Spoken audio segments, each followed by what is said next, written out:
Magurchhara gas ক্ষেত্র বিস্ফোরণ দিবস আজ। এদিনে আগুনে দেশের বৃহত্তম এই গ্যাস ক্ষেত্রটি ধ্বংসের পাশাপাশি মুহূর্তেই ছাই হয়ে যায় মৌলভীবাজারের লাউয়াছড়া উদ্যানের গাছপালা সহ অসংখ্য জীবজন্তু। মার্কিন কোম্পানি অক্সিডেন্টালের নিয়ন্ত্রণে থাকা ওই গ্যাস ক্ষেত্র বিস্ফোরণের কারণে ব্যাপক ক্ষয়ক্ষতি হলেও 15 বছরেও ক্ষতিপূরণ আদায় করতে পারেনি বাংলাদেশ। মৌলভীবাজার প্রতিনিধি শেখ সিরাজের রিপোর্ট, জানাচ্ছেন তৃষা ভক্ত।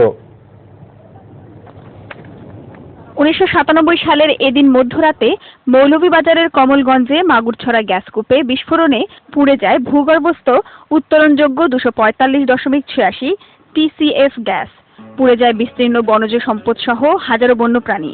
অগ্নিকাণ্ডের 15 বছর পার হলেও মার্কিন কোম্পানির কাছ থেকে ক্ষতিপূরণ আদায় করতে পারেনি সরকারগুলো। দিনটিকে স্মরণ করে ক্ষতিপূরণ আদায়ের দাবি জানিয়েছেন পরিবেশবাদীরা। একটি জনমতের জরিপের প্রেক্ষিতে বলছি যে অনতিবিলম্বে আজকের সরকার এই দাবি 14,000 কোটি টাকা ওই সকল কোম্পানির কাছ থেকে আদায় করবে।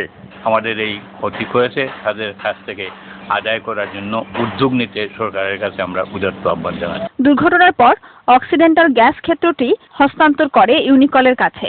বর্তমানে সেভরন পুনরায় নতুন কূপ খননের জন্য অনুসন্ধান চালাচ্ছে লাউয়াছড়া জাতীয় উদ্যানে।